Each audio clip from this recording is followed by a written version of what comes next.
On the show today, is it time to get a driving iron? Might be.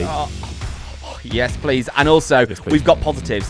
The stats say-ish that your best golf of the year is still to come. We dive into that. Hello, welcome along. It's a brand new week. It's a brand new verbal diarrhea onslaught of golfing nonsense. Welcome along to Golf is Ruining My Life with Self Tom and that Tom over there. The Toms of Golf return, and I'm not messing about this week. I'm going straight in it. I want to pick up on something we said last week on Thursday. Okay. I know it's August, right? But we do have to accept that we are now edging towards the end of the summer golfing season. We have to. I'm not sure, man, because the best golf I always play is sort of September, even into October. You can still play good, relatively warmish, not freezing cold golf. I know, but this is when you enter what I think is my favourite golfing season, which is autumn golfing season.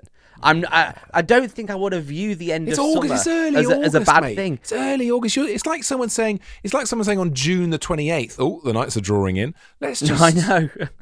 I think. Please. Do you know what? Do I think it is? I think I'm a man that's constantly looking to the future. I'm a man that's constantly wanting whatever's next. And winter golf. You know how we feel on this show. Every single year, we get excited about winter golf. I get excited about playing on a Sunday, watching the Premier League, even though I don't really like football that much. I just have a lot of good vibes around winter golf. And also, I like the fact that I'll be able to remove the pressure of me of going, it's summer, you should be playing your best. This is it. This is your time. I'm quite looking forward to wearing my ping mid layers again. Yes. I totally agree. I love a fleecy mid layer. And I noticed actually when Scottie won the Open, or maybe the day before on the Saturday, he wore his black, everyone was boiling and he was wearing his black jumper the whole way round. I thought, you're a big lad, Scottie. I hope you have a shower after that. Yeah, come on, mate. But Ireland for them is cold, isn't it? When you think about what they do on a day-to-day basis at the PGA Tour, that isn't that warm for them. That's a good point. I'm quite excited for it because I want to do winter golf stuff at my place. It's my first proper season in a golf club during winter. And I think there's opportunities for me, Tom. I think get rid of the good golfers that only play in summer that still are off single figures, God knows how. Get rid of all them. They can go and hibernate and I will grind. The fair weather single figurers can go away. I suppose so. I think that I'm still very much enjoying August golf, Tom, and I'm enjoying the fact that we're peak golf season. I think that since the USPGA moved to earlier on in the season, a lot of people think the golf season's done now, and there's still obviously the Ryder Cup, and there's still obviously all the Race to Dubai stuff. There's still loads of good golf to be had on the pro sort of circuit. Yeah, and I think that a lot of people, it's a bit like when tennis finishes, when Wimbledon's done. If you're just a bit of a Wimbledon fan, you think, well, tennis is done for the year. And it's like, no, there's still loads of good stuff. And it's also a really good time, I think. This is the sort of calendar equivalent of when you obey my golden rules, which are when you want to play golf well, you got to be playing 3 rounds a week. If you've got a big round coming up, Friday, Saturday's the medal, you've got to make that the third time you play, even if the first 2 are just 9 holes. And this time of the year, as we go into August and September, this is that third round, because by this stage in the year, we've had those opening rounds, we've sorted stuff out, we've had some downs, we've had some more downs, we've had some low points as well. And we had some low points, man. I had some real low points. The game together. Your game is coming together, man. What do they say? Ending? Is that a thing? Oh, I'm in a rich vein of form right now. I mean, we will find out later today when I've got a carded round later today, and it'll be a real indication because my last 2 rounds are carded below handicap. They've turned that lovely green colour on the MyEG app, and it's like, okay, have we found something? Is something going on? Because I think when I reflect back over the last few months, I think I started the year with maybe an image in my mind of a golfer that I thought I was better than I was, I think. And I think what I've done here is over summer really solidified myself as like a 9-10 handicapper, which is great. Because that's fine by me because it means I can get through winter and I can hopefully start next season as a 9. And then by the time I get to the end of next summer, I could be down to like a 5, maybe, something like that. That's the story of my golfing summer so far. Because I got down to 9. We did a big thing on the show about it. And then I crept up to 12.8 over the space of 2 months. You had a bit of beginner's luck at the new place, didn't you, I think? Yes. You had one or two good rounds. But you hadn't put in the proper, consistent, large number of rounds to get a genuinely reflective handicap, which you have now done. And I think I'm always impressed by how you're very positive about this stuff. You'll send me cards going, look, here we are, mate, I got 92 today. Don't hate it. It's all good. It's all fine. Which is what you need to do, because the card reflects where you're at. And if you calmly respond to that and go, right, I know what I need to do, then you'll fix it. Whereas if you blow up and go, why is this happening? Then you won't fix it. I think with the putting 92s in and just being honest about it, there's just so many golfers that I know that don't card enough and have a really... They don't understand where their golf is at. Do you know what I mean? Do you know what I mean? They've got no idea. They think they're X, and then every single time can't score that. It's like when I didn't play much golf but continued to have a handicap of something mad like 10.8. I was like, why can't I ever get any more than like 25 Stableford points? Well, lo and behold, because I wasn't playing off 10 anymore. Yeah. And it's not much fun, and then golf isn't much fun.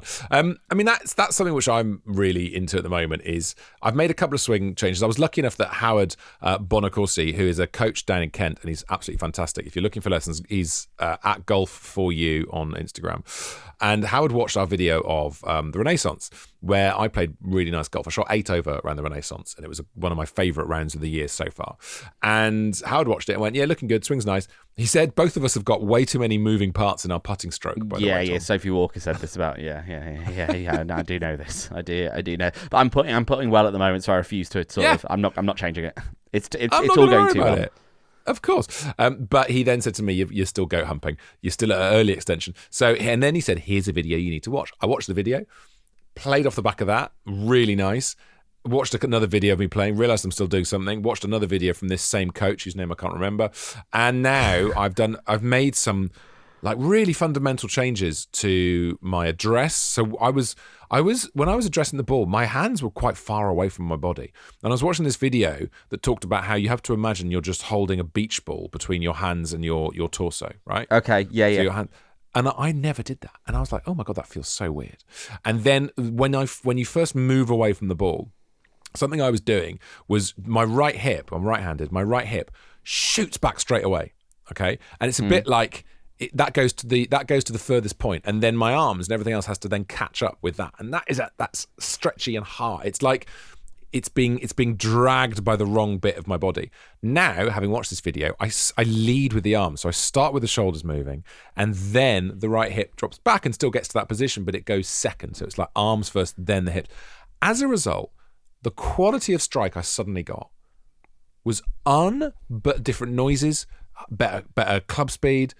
Yeah. Obviously, a few disasters. Of course, when you make a change, you're going to get disasters. But my God, everything changed in the space of one range session and one round. Having that feeling of the ball between your arms, there is a training aid that I don't know if you've seen the training aid that some of the PGA Tour guys use. It's literally a physical ball. I think there's 2 little bits of string that come off it that you wrap around your wrist, and then you hold this physical ball between your forearms, and it keeps the spacing on the way back. People really believe in that. Yeah. Well, I just didn't realize that was a feeling you should have. It's just so like, oh wow, bloody hell, that's so miles from where I was at. And this is what happens when you play. You know, things creep up, changes creep up on you, and suddenly they become quite bad errors. I'm going to double down on the autumn winter golfing coming thing, and I'm going to say to you something that I'm tempted to try this winter. I don't know if you've ever done anything like this or anyone has any experience with this. The Toms at golfisruiningmylife.co.uk. I think I'm going to do a bit of speed training. What does that mean? So this is really interesting. So one of my lessons recently, we pulled up the stats, and because I'm always a bit annoyed that I don't hit the ball further, and I pulled up the stat. You could get this on TrackMan. If you ever go to a TrackMan Bay, that's a great thing to do in winter, is get some time. I've got loads of mates that you can get like TrackMan Bay memberships over winter, which are great to keep your golf going, and stats are amazing. And you could sometimes get too into stats. But anyway, the thing that I had was, for my swing speed, I hit the ball as basically as far as you can I mean, like, all my efficiency is slap bang in the middle, which I was really happy with. Good. Yeah, that's really good. Yeah. My swing speed isn't very fast. So I think... What is your swing speed? Oh, I can't remember. It was a 7. I know what it is for driver. It's like 96 for driver, 97, which is basically the bottom of a stiff shaft is where I am. Yeah. And it's not, to be honest, it's not so much swing speed for driver that I want. It's swing speed for irons. Because for some reason, it's my irons that are a lot slower. So I want to work on swing speed to get distance. Because this is what they say about junior golfers now. I don't know what you think about this, Tom. Yeah. Is that I had Peter Finch on a podcast I did years ago, and he said the biggest advice he would give to junior golfers is swing as hard and as fast as you can, and then we'll work later on trying to get it in the middle of the fairway, but right now work for distance. This is something my son got brilliant. One of his coaches, Sam, she's so good, was telling him, go hard at it, go fast. And then they do a thing where they get the juniors in the bay and they all just get them basically doing star jumps and doing mad exercises, run backwards and forwards. They get them really pumped up. Yeah. And then swing. And it's exactly what Finch was saying. You just go at it. And that's very counter to the sort of advice that I would have got when I was a kid, which was go gentle, go soft, and try and sort of direct the ball. But you need to learn to trust that swing movement. The ball will go in the direction when you just go for it and get all those body parts moving. Activate is a good word to think of here. Activate those arms, activate those legs. Because we all play so scared, don't we? We all play physically in a sort of shell where we think, careful, don't ruin that. No, don't move that. We don't trust our bodies to know what they're doing. Don't move that knee. Did you stay there? You stay there. It's almost like before we take a shot, we're policing all these limbs, and that's just insane. That's a crazy way to play, but we all do it. Yeah, with that anxiety, for me anyway, it sort of ends up being there's no body turn, it's all armsy. Yeah. And it always happens at the start of a round. By the end of the round, you found your swing, and I think for a lot of golfers, that just means you're turning a lot more, you're trusting it a lot more. I found at my place the other day, I'm like, why is that 7-iron only gone like 140? I'm like, that's mad. Even by my standards, that's not enough. Oh, lo and behold, it didn't turn your body at all. So you're trying to get trying to get swing speed purely with your arms. Which is a disaster, Totally. So would you do anything? Would you do speed training or anything like that? But what is speed training? What does that mean? What do you do? What do you do? You go into a gym and try and get a bit stronger, or do you go out and run around the course? I don't understand what speed training means. Right, so speed training, the only time I've ever done it in the past... What you just said then, the Peter Finch thing. Yeah, it was with James Robinson, friend of Rich Shields, on obviously Rich Shields' channel. He gives lessons at Lytham, and I had a few lessons with him. And this was years ago now. We did a bit of speed training stuff with driver, and it was really interesting. The whole idea is just you get comfortable swinging faster. So I've not done loads of it yet, but the thing that we did was essentially just get comfortable with trying to get that club moving faster. So if you want, for example, 100 miles an hour on the golf course, in the sim, in the bay, you want to try and get to like 105, 106, and then get comfortable with that. And then when you go out on the course, that 100 mile an hour swing speed, which is faster than you currently are, feels normal. I worry about you doing this. Okay, here we go. I worry about you doing this because one of the major reasons you have got substantially better in the last couple of years is because you've slowed your swing down. So, I think this is really... this swing speed is a really interesting one, because when you say you slowed your swing down, you mean I slowed my backswing down. And that is true. Yeah. Oh, no, I realise they're different things. But when you're trying to swing quick, you will end up swinging back quick. You just will. Yeah, that's what I need to not try and do, is end up going backwards, because that's when I'm nervous and not really thinking. Slowing the backswing down and then trying to get as much power on the way through is what I want, is what I want to work on. And it's the only way that I'm going to get more distance. And I want to find myself in a position where my 8-iron does go 155. So then at my place, it's, instead of it being driver 6-iron, it's driver 8-iron. Yeah. And then all of a sudden it just unlocks. You're attacking. The logic of it is really interesting. The thing we've talked about ages ago on the pod, going to watch pro tournaments, all swings look the same, but the vast majority of pro golfers' swings have the same rhythm. The vast majority. Obviously, there's a few exceptions. Every swing is like a fingerprint. They're all completely different and unique. But the rhythm is almost identical across the board, which is if a golf swing lasts 5 seconds, 4 of those seconds is backswing. 1, 2, 3, 4, 5. They all have that rhythm. And the number of times you watch amateurs who go 1, 2. Yeah. 1, 2, 5. Yeah. Like, that is how you have to think of it. The best person to watch for this, for me, despite the fact he's not had a great season, is Colin Morikawa. Watch the way Morikawa, you can see it's like he's coiling a spring. 1, 2, 3, 4. Tiny little pause, have a look around, wave to some fans, swing through the ball. There's whipping, it's whippy. Yeah. And that's how you really get that movement happening, and your swing speed's going to go up. It's a really difficult one to balance and to get right, because you just cannot. Definitely do it with the with the guidance of an adult. Make sure you're playing with these fireworks with an adult nearby, because if you don't have a pro with you saying no, you're going to end up swinging too quick on the way back, which is a disaster. And it's time for some adverts now. We're halfway through the Monday episode of Golf is Ruining My Life. So goodness me, should we get some products and then just continue with whatever this is? Oh, products and waffle sounds like a Monday. Yeah, it's a Monday one. Hello, welcome back. It's Golf is Ruining My Life on a Monday. Tom, as we speak today, going into this afternoon, you're doing a nice carded round. I'm getting ready for my trip down to Trevose, and I'm also playing my old mate George, who I beat recently. If you were listening recently, I played him at Royal Ascot. Wow, hold on. The first time I beat him. I was under the impression George was a once a year scenario. No, he has now invited me because he lost. He has now invited me to go and play. He's on holiday in Devon. I'm in North Cornwall. He's invited me to go and play Royal North Devon. A week. Sounds fancy. Sounds fancy. Yeah. Oh, R&D's dead posh. Yeah. It's tomorrow. As you're listening to this, tomorrow I'm going to play George, and he keeps saying that it's the grudge match, it's the rematch, and I keep saying no matches on home turf. All our matches have been on neutral territory up until now. Yeah. So I'm going to his links course as well, because if there's ever a home advantage that you can really grind in, it's when you're playing on a links course, isn't it? Well, of course, going to play links when you've never played that course before. Oh. I find it a bit of a grind, if I'm honest with you. I've played enough links now to know. And I just find it a bit of a grind, not knowing where you're going. The thing that I dislike the most, and even when you've got someone who's played it and it's their home course, they go, right, so see that dune there? Trust me, the fairway's over that dune. You're like, really? Just hit it over that dune. If there's no trees guiding me, God, I find it hard. But that's why you've got to come down to Littlestone. Man, you and I need to go into Littlestone, because it's a gorgeous links course that's got definition. Each hole is really nicely defined, because some links courses, even the top ones, just look like a huge, endless space, and it's really hard to work out where each hole is. But the Littlestone one is so beautifully defined. Well, I think it's probably a thing when we come to...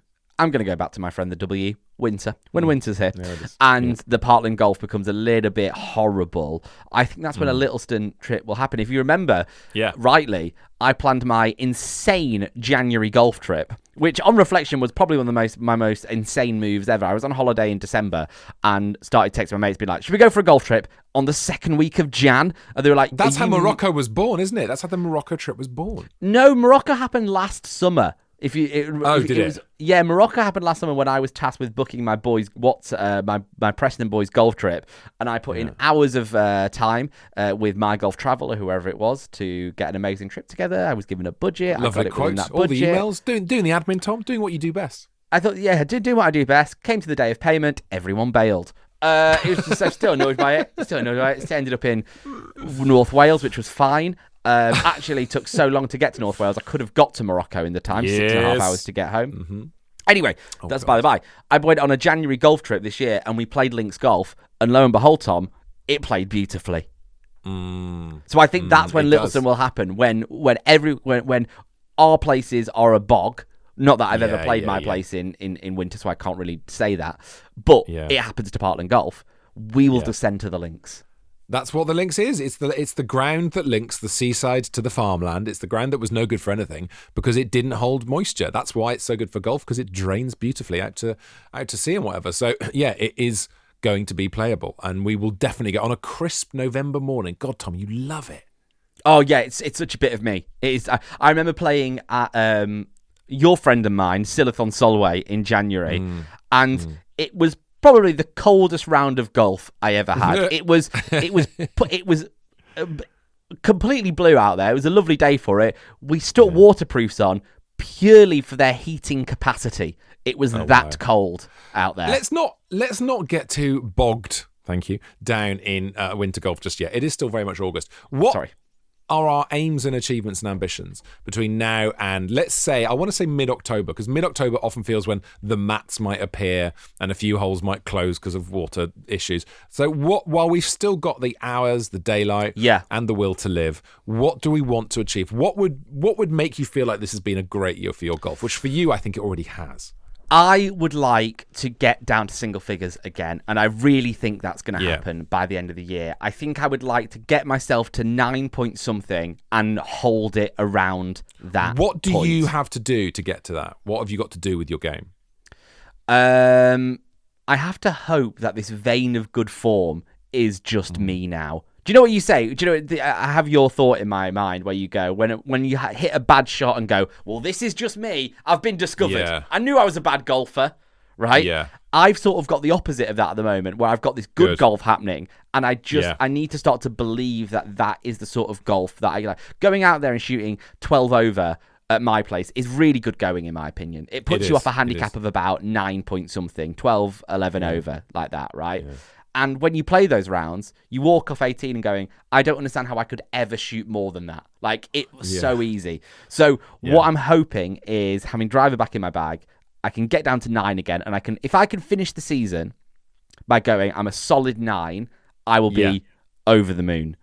What about you, Tom? Because this is the problem when you get to your level, is the movements are not going to be as big. Going from a 5 to a 4 is a huge achievement. Do you know what I mean? You're not going to go from a 5 to a scratch. No, I think that my ambitions are pretty modest, to be honest. Which are I need a couple of good cards. I do want to. I've not had a good solid 4, 5, 6 over on a card. I've done it, but not on a proper card, and I've not done that this season at all. And it's because I'm not playing as many competitions. Playing competitions is what made me good last season.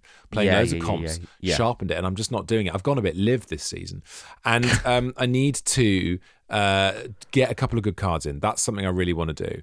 I still have the ambition. I still have the belief that I could shoot a level par round. Whether or not I have the time to do that in terms of how much golf you need to be playing to do that, I don't know.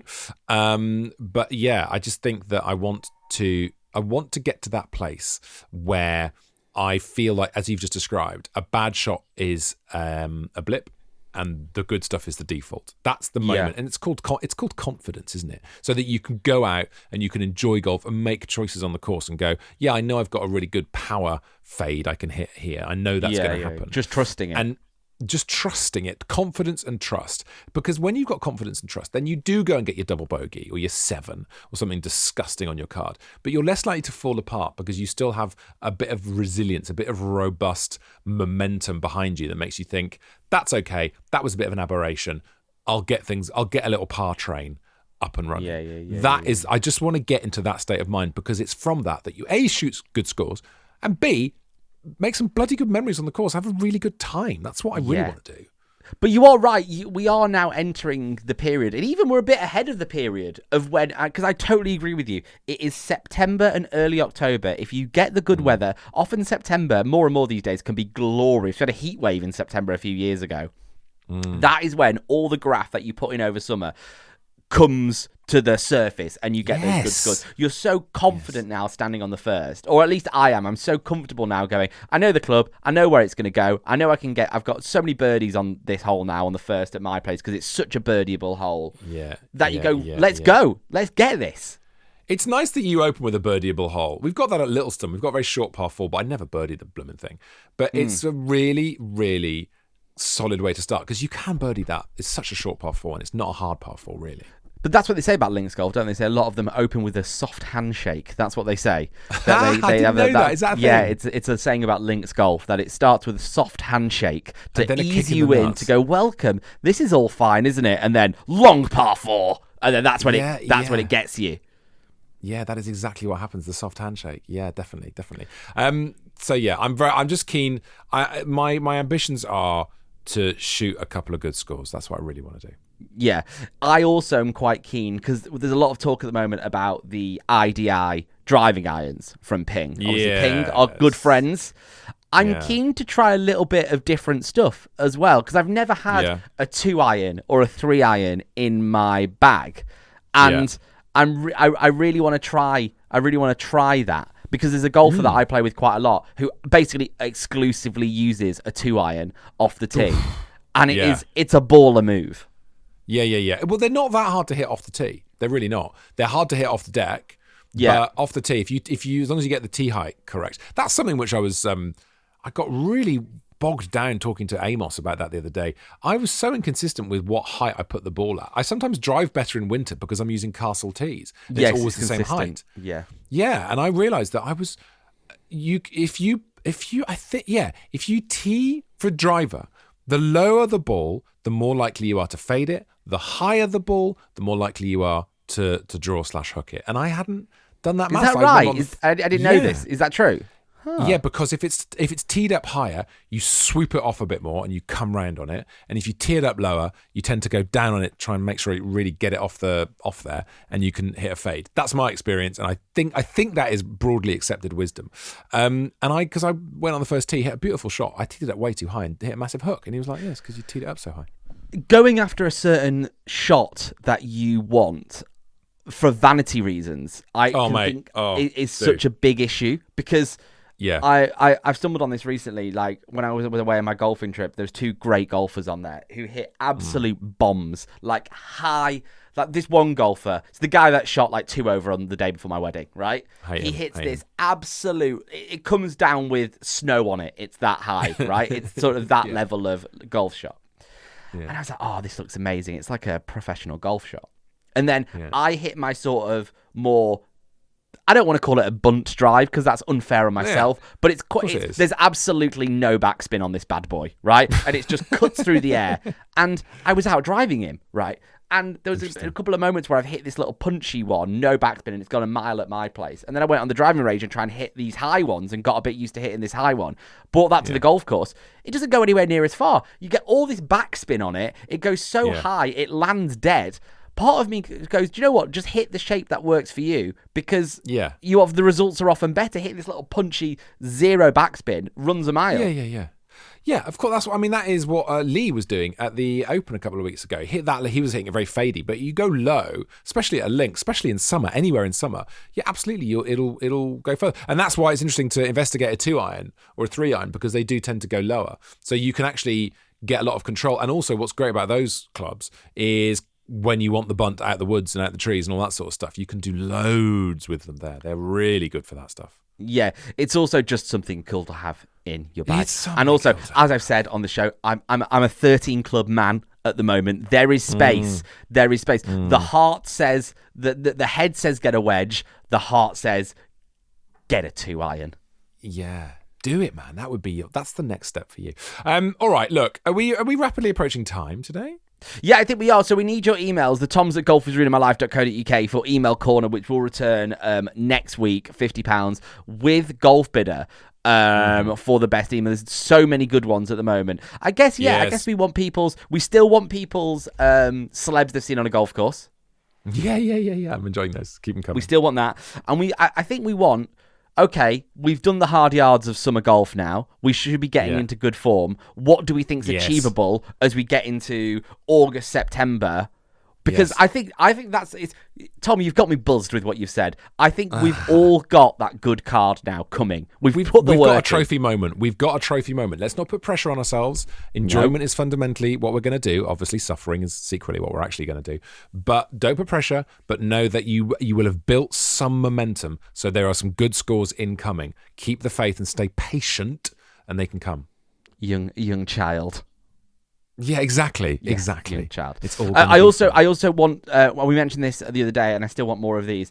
Is what you consider to be the perfect abroad group holiday location, and I want exact golf clubs, whether it's like La Cala in Spain, or is it Armandira or wherever I went in Portugal, because I'm trying to book a golf trip with the boys, and I want a all inclusive, as much golf, stay on resort.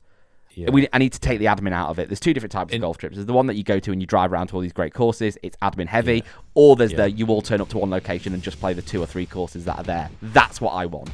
Yeah, and if you could drop us the email of the marketing manager of those courses, that would be ideal. Thanks very much. I wouldn't be angry with it. See you next time.